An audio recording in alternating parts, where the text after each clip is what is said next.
Hey guys, hope you guys are doing well. So in yesterday's video, the last thing I said was I was going to get my car, right?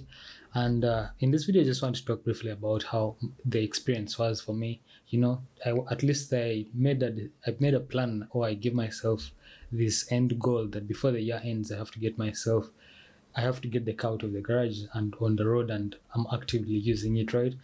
But it's been a long process. It's been a long process, and along the journey, I was just there thinking to myself, like, was this a smart decision? Was this something I was supposed to take on right now? So that's what I'm going to be discussing in this video, and let's just get into it, yeah? So I did, for those who don't know, a couple of months ago, I think it was like 5 or 6 months ago, I bought myself a car, right? Second-hand car, used. I didn't go with a mechanic to get the car, so in my head when I was getting the car, it was perfectly fine. Okay, not perfectly fine, but at least I had the idea that as I was going to take it with me, or maybe the fixes I was going to put in, the money I was going to put it to make fixes was going to be like 1M or 2M, just some things just needed to be touched on here and there, and the thing was good to go. Because that was the impression I got when I was at the dealership. But these guys are salespeople and they're looking to make money. They don't really care that much about you. I don't think they even have the business sense in that they want to keep you as a client and you keep coming over, right?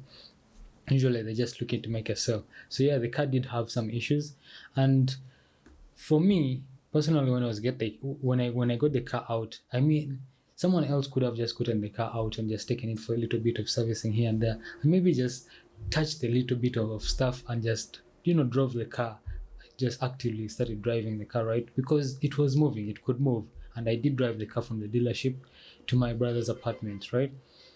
But I got myself a mechanic, and I said this in a video, the follow-up video after I bought the car. I got into a small accident, and then the mechanic who helped out later on, was the person, and is the person who actually made fixes to my car, right? And he examined the car and he said, man, there's a lot here that needs to be worked on. And at first, the impression was maybe it would just make some small fixes here and there. And he's like, yeah, that could be done. We could make some small fixes here and there and you drive it. But, you will find yourself keep coming. You keep coming to the garage in order to make more fixes and adjust this and adjust that. And at the end of the day, it will cost you more money in the long run. So it's better to get things fixed all at once, right? At least make fixes make almost new fixes to the car, right? Or new fixes to the car, like making it as if it's new, right? So I was like, you know what? I think maybe you're actually right. Maybe that's the approach you should use, right? And at that time, I was making some somewhat decent money for myself, But you can never know what's going to happen in the ahead, right? And so, going ahead through the months, I'm paying off the balance at the dealership because I had a balance of 3 million, and then I'm giving money to the mechanic. Then my monthly expenses, like, things were just flooding up in my head, and I was just like, damn, man, yeah, how is this going? How is this going to end up? And because as months are going by, I did lose like a client, because YouTube is like a tough thing, right? And sometimes, man, you get a client on board, you're going well, you're making content, yeah, some money is coming in, and then it just really doesn't work out for them. Or most times, most clients are just looking to make it quick. Like, I'm starting a channel this year, I need it in the next 3 months, it's blown up, it's views are coming, all of this, that, and it's a bit tough on YouTube, right? So you can't start on a project with a client and then along the journey things don't really hit, and so you set back, right? You set back, and that's kind of what happened to me. So part of the good paycheck that I was getting wasn't really coming in, so now I had fixes to finish up at the garage. I had balance to finish up, so I was just then I was like, what the hell, man? At a point I was just like, was this a smart move for me to do? Like, I was starting to question this whole move of buying a car. Like, maybe I could have used the money and bought this or done this with the money, or I just have some money around, because I was constantly broke, man. Like, money was coming in, but it was just going out. So just like, constantly broke, man. And it just kills so much of your motivation. And then you start, you start like beating yourself up. In a sense, you just then like, what the hell, like I started feeling like, at a point I started feeling like I was not even living, man. That's even why I started picking up vices, man. Vices in the sense that um okay, they're not even necessarily vices, but more like I would be looking for different avenues to get some kind of like happiness or excitement. Like I would go out like every weekend, every Friday. When it's not a bad thing to go out every Friday, right? It is a good thing to be out.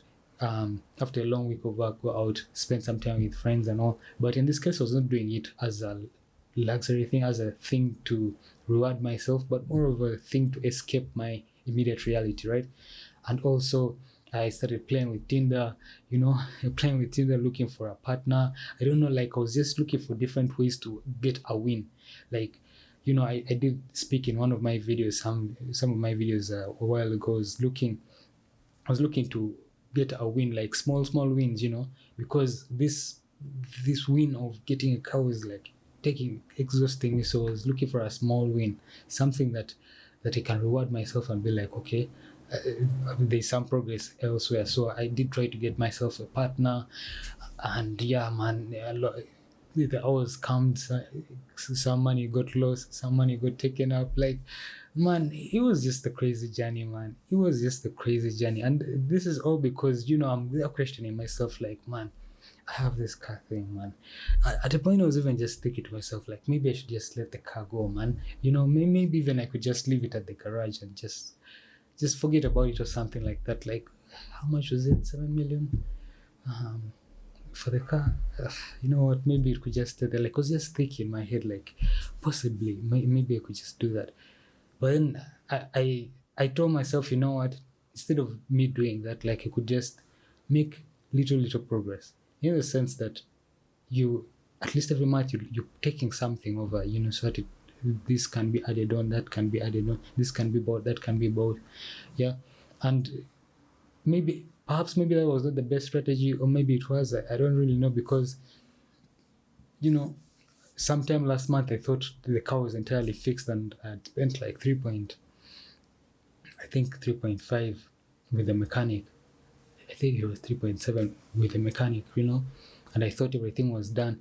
And then it just so happened that there was other stuff that needed to be fixed, because now I had bought a new engine.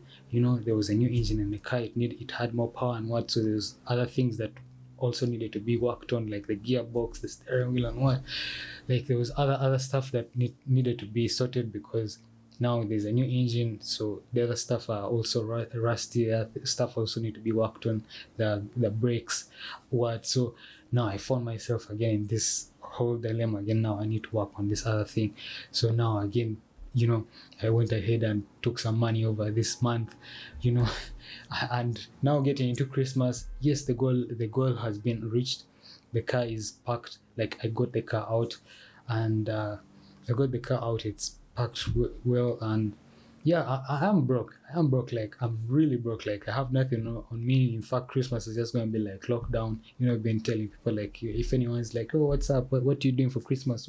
What are you up to? What? I'm just like, man, I'm on lockdown, man. Just stay in, because it's been a long year. But it's kind of, I can't really tell right now if it was a good move to make a car purchase, right? I can't really tell right now, because it's been a long time coming. And I did say this a bit, to a friend, yesterday after we got the car, because I went to get the car with a friend. And I did tell him this. I was like, man, there's probably a lot of things that I could have done differently this year, right? Other than getting a car. Maybe I could have joined a club, maybe done a short course on something. I don't know, man, just integrated myself, like looked for other ways of getting more and more better opportunities, more like just find ways to increase on my success, something like that. I was just there thinking, like, I could have done that, because for a good bit of the year, it's just like there's a blank slate almost like a blank slate, like nothing much going on, a lot, just car payments, car fixes, just that. So you find you're having a whole year from when I bought the car till this time, it's just like blank, like nothing. There's no active progress going on with you. It's just you're just making payments. So you're stopped from going out and meeting this one, going for that meeting, going for this, that, And I was just then I'm like, man, it's when I look back at 2025, exciting year, some good money was coming by, but again, like, what much have I done except buying a car? Like, I was just there sitting down, just like, damn, like it's so much gone in this. But again, like, this is a very ambitious move, right? A car is not something that you just buy once and then, yeah, that is it. Like, you build on it. You build on it. At least with the kind of car but you build on it. As you progress through life, as things get better for you, you build on it. Like, I could get myself another better car, or I was thinking of all the options that I could find myself. I was thinking of ways of how I could benefit myself from owning this car, right? And I was telling myself, like, sometimes getting your hands on like 20-30 million is a bit tough to do, right? But now with the car that I have, right, if at all, say, I want to get a loan, let me say, I could use it as something of collateral, as long as I have a smart plan, a good idea of how I can, pay off this loan. I could use it as a way to get access to some money that I wouldn't normally get in a single go. Maybe I would have to save in order to like accumulate that money, but in this case, I could use it to get all that money in one single go. And what could I do with the money? Maybe I could start a business somewhere. I was even having an idea of maybe getting a second car and using it for Uber. I don't know how that will play out, but just an idea was playing out in my head, right? And when I get a second car, so I pay it off fully, that's probably like two cars that could add up to like 20 plus million, and you have like 20 plus million in assets in that there are cars, two cars, like you have two cars. So you have those two cars, and who knows, like it opens up ways, different ways, like, and then later on, maybe as your paycheck increases, maybe you swap them for other better cars. Like, just an idea was playing up in my head, because like, you don't just buy a car and that's it, the end story. You build onto it. As long as money is coming in, you're progressing in your career, you're progressing in your life, you keep on building onto it, and so it opens up different ways for you, right? So I was having those ideas, and that's why when I was like beating myself up and asking myself, like, was this a smart move to actually make a car purchase? Was this something that I should have done? I just came back to this reasoning and telling myself, like, it's not just a car that I've just bought. It's something that's also holding money for me. It will be a liability in the sense that when I start to use it, fuel, what money is going to be going in the car, yeah. But if at all I plan to sell it, it's holding money, and that's money that I could always leverage for something else, right? Like, the car itself is a good way for me to gain access to some sort of leverage. Anytime you want to get some money from like a bank or something, like, they will need to see your financial statement. They'll probably ask you for like some collateral, and so when you have some kind of possession that holds a bit of weight, then maybe you could get access to some good money, right? So that was the idea that was playing out in my head, and I was just like, you know what? I can't give up on this car now. I've already made I've already made this decision to get the car, and now I have to see it through. I have to follow through with it, and actually get myself the car, right? I have to follow through with it and actually like fully get the car out. So the car is working well. It's moving. I took it for we went for a test drive with a mechanic. Then I also drove it. Like, it's actually driving well, man. It's driving well. No smoke from the back like the video. When I had just bought the car, everything is covered. Now the main things that I'm looking to work on are like the interior, especially in the interior. I did talk about getting my CarPlay, Apple CarPlay, and my Hoofer. my subwoofer, bang music in the car, something like that. Like, those ideas are still playing around in my head, right? Still playing around in my head. And yeah, man, it's been a long year. It's been a long year in the sense of buying a car, but it's a bold move, man. It's a bold move. And I always look back and I tell myself, like, if I didn't make this decision to get myself this car, right, I wouldn't have bought a car. Like how many times you get access to money and then you just spend it on different other things because you can't really commit to something. That's what buying the car was for me. Committing to actually buying a car, committing to making this purchase that isn't anywhere in my income bracket. Like, my income bracket doesn't allow me to own a car. It doesn't. I mean, I do make something decent for myself, but when you come back look at it, like the expenses, especially the repairs that I've made, let's say I get the car out, I start to use it, and those very issues show up again. It's expensive. Like, you have to make fixes to this and that, and then there's also other stuff that I haven't yet paid for, like what insurance, and bro, there's also other stuff that I haven't yet covered. But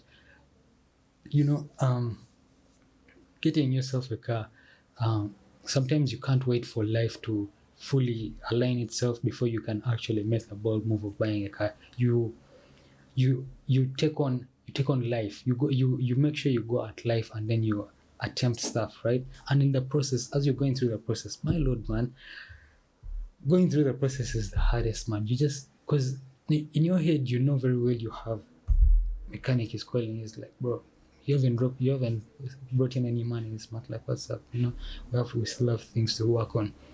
The dealership, they're on your case like crazy. Like, bro, you still have a balance. Living expenses, man. You have rent, you have this, you have that. Yeah. And you've made a bold decision to get yourself a car, and the money you're making doesn't allow you to actually make this purchase, right? It doesn't allow you to make this purchase, but you just tell yourself, I have to say this through, like, I have to make this happen. So buying the car did take a good chunk of my 2025. That's the honest truth. Like, if I'm making this video a review of my 2025, that's probably where the biggest chunk went. Like, the biggest chunk went in buying a car. I did make some good money 2025, but look at what I went and I did. I went and I got myself a car. And it's only until when I've actively put it to use that I will actually see the relevance of owning this car. We see so many people driving cars around. It's almost a symbol of it's like a symbol of status, or a symbol of relevance, or something like that. Like, it just shows some sort of growth in your life when you own a car, right? And and some people owning a car probably changes their life or something. Like, I don't know exactly how to play it out, but this is going to be like a long-term review after I've used the car for a while, and I can really say that, oh, this was actually like something good. But in terms of like the business sense, like the way I've explained, could use this now. This is like a viable asset. You can't call something like this an asset because it takes money out of your pocket. But if you're looking in a sense of like using it as leverage to start up another business or something, get a loan, then it could be looked at as an asset in a sense. It's holding some money. So yeah, man, that's as much as I wanted to send a video. Like, it's been a long time coming. I did beat myself up. And it's crazy, man. In those moments, man, you don't even think like long term. Actually, you can't see the end goal, the bigger picture. But because the suffering right now, like the hustle right now, is so real, it feels like it isn't worth it. Even the bigger picture doesn't feel like it's worth it. Like, there's just months where I was just here, I'm just like, what the hell am I doing? That's what I'm saying. Like, I had this thought, and I'm just like, man, maybe I should just like ignore the car, leave it at the garage. Probably tell the mechanic, like, what, just take the car, man. Just take the car, leave it there, and then I just go about my life, like, just do my own thing. And this time, and maybe next time when I'm attempting to buy a car, I make sure I'm I'm not like going to have to make payments or what. Like I'll just buy it once, just start using it once, make sure that everything is covered. But that's not really how life is. Yeah, that's not really how life is. If you're actively going at life, making life happen, because so many people will just be in their comfort zone. They are making somewhat decent money, and if not, even if it's not somewhat decent money, like they just, let me say somewhat decent money, they're just in their comfort zone. They pay rent, they go out on weekends, they just go and eat here, they do that, like do all this fancy stuff and all of that. And yeah, but they're not driving a car, right? And if you ask them like, why aren't you why haven't you saved to buy a car or something, probably say like, I'm not making enough to own a car or something like that. Like, I don't know. Sometimes most people first wait for life to like really get well before they can make some ambitious moves. But now for me, in my case, made the ambitious move with the car. Now this is, if now this is something, as I'm going into 2026, is something I could just put to sleep. Like I have myself a means of transport. So now that's put to rest. So now the things that I could have achieved in 2025, I could just achieve them in 2026. Go out and go for different meetups, these different meetings, meet with new people, join a club, look for more opportunities, something like that, like different things. Because this year's, for the better bit of the year, it's just been locked down. Just stay indoors. Make sure you manage your expenses. It's actually taught me how to like really manage my living expenses. Just make sure like I stick within a certain range for the month, and make sure that I don't exceed that, and I'll be all good. Yeah, man. So take from this video what you may, and yeah, man, give the video a like. And we're continuing with this, putting out videos every single day. I'm excited, man. I'm excited. So yeah, catch you tomorrow.